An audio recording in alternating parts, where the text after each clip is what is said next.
अस्सलाम वालेकुम।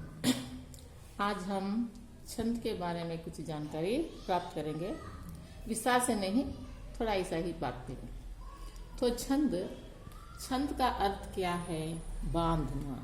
किसे बांधना? उक्ति जब किसी विशेष लय या मात्रा या वर्ण योजना में बंध जाती है उसे छंद कहते हैं। तो छंद के दो प्रकार हैं, एक वर्णिक छंद और दूसरा मात्रिक छंद। वर्णिक छंद में जो है वर्ण यानी अक्षरों का क्रमबद्ध योजना होती है। मात्रिक छंद में मात्राओं की गणना होती है। मात्रा शब्द से हमें जान पड़ता है कि मात्राएं लगाना यानी नंबरिंग।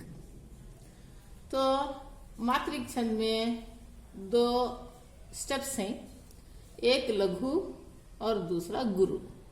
लघु जो है ह्रस्व अक्षर यानी अ इ उ ऐसा। दीर्घ अक्षर जिसे दीर्घ लगा जाता है या उसे थोड़ी देर तक उसका उच्चारण होता है, उसे दीर्घ कहते हैं। ह्रस्व स्वर की मात्रा जो है एक और उसकी वैल्यू जो है गणना जो है एक। दीर्घ अक्षर की मात्रा जो है यस और उसकी गणना यानी नंबरिंग होती है 2। तो छंद में पहले हम दोहा को लेंगे। दोहा किसे कहते हैं? दो लाइनों वाली पोइट्री। तो पहली लाइन में 2 चरण होते हैं और दूसरी लाइन में 2 चरण होते हैं। पहला चरण, दूसरा चरण, तीसरा चरण और चौथा चरण। तो कुल एक दोहे में 4 चरण होते हैं। दोहा का अर्थ है दो लाइनों वाली पोइट्री, जिसमें हमारी उक्ति जो है स्पष्ट रूप से हमें जानकारी देती है। तो हम इसकी मात्राएं कैसा लगाते हैं? अब ये दोहा है तो इसकी मात्रा जो है 13-11। तो आप लोग जो है मैथमेटिक्स में जब भी आप सम्स करते हैं तो उसमें अलजेब्रा में फार्मूला का प्रयोग करना पड़ता है। a+b² is equal to a², b² plus 2ab और इसी तरह a-b² is equal to a² plus b² minus 2ab। तो उसी तरह यहाँ भी जो है 13 और 11। तो ये पहली चरण में 13 मात्राएं आनी चाहिए और दूसरी चरण में 11 मात्राएं आनी चाहिए। तो ये दोहा का एक पंक्ति है। तो यहाँ से लेकर यहाँ तक आधी पंक्ति जो है दोहे की पहली पंक्ति में, ये आधी पंक्ति जो है पहला चरण और ये दूसरी पंक्ति जो है दूसरा चरण और इसी तरह ये तीसरा चरण और यहाँ से यहाँ तक ये चौथा चरण। तो दोहे का मात्राएं किस तरह से होनी चाहिए? पहली चरण में 13 और दूसरी चरण में 11 मात्राएं होनी चाहिए। तो देखिए, मो सम दीन ना दीन हित तुम समान रघुवीर। तो हमने कह दिया था कि ह्रस्व स्वर के लिए एक बिंदु लगती है और दीर्घ स्वर के लिए एस। मो माँ को ओ लगा है, ये दीर्घ है तो इसलिए इसे एस। सम इसे दीर्घ नहीं है तो एक। इसी तरह दी थोड़ी देर तक उच्चारण होता है, दीर्घ लगा है उसे एस डालना है। ना इसे दीर्घ नहीं लगा है, ना एक। दी तो फिर एस, ना एक।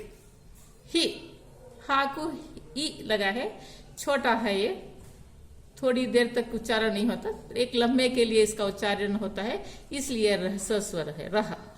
तो हा प्लस ई, ही एक, ता एक। तो 2 1 3 4 5 6 7 8 9, 10, 11, 12, 13। तो ये कुल कितनी मात्राएं हैं? 13 मात्राएं। कुल कितनी है?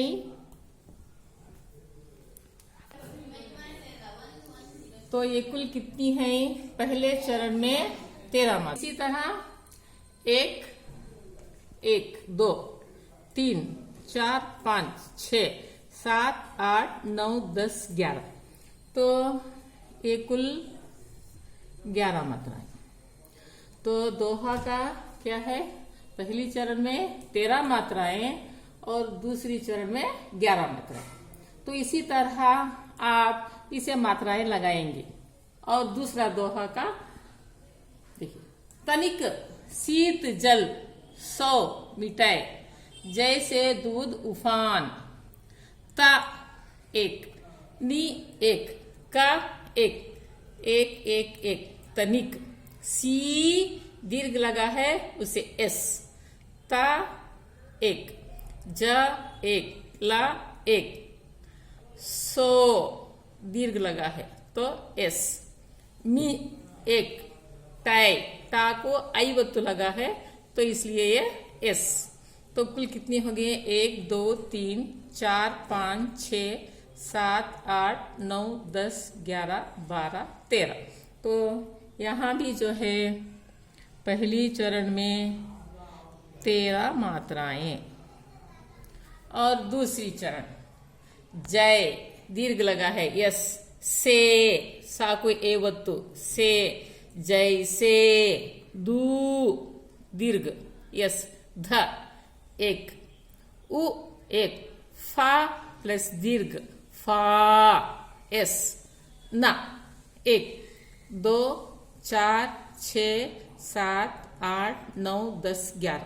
तो ये दूसरी चरण में 11 मात्राएं लगी हैं। तो इसी तरह इसलिए पहली चरण में 13 मात्राएं और दूसरी चरण में 11 मात्राएं। तो आप जान गए होंगे कि किस तरह से मात्राएं लगाना है। दीर्घ को एस और रहस्य को 1, या थोड़ी देर के लिए उच्चारित होता है उसे, और दीर्घ जब लगता है उसे एस। तो अब हमें लिखना है इस तरह से, पहले चरण में 13 मात्राएं और दूसरे चरण में 11 मात्राएं हैं। कुल मैंने टोटल 13 प्लस 11 24, कुल 24 मात्राएं। इसलिए ये दोहा है और ये मात्राएं लगाए हैं हम, इसलिए ये मात्रिक छंद है। समझती हूं कि आपको अच्छी तरह से मात्रा लगाने का आ गया होगा। आप ये गृह कार्य के तौर पर इसे मात्राएं लगाकर मुझे व्हाट्सएप में भेजें।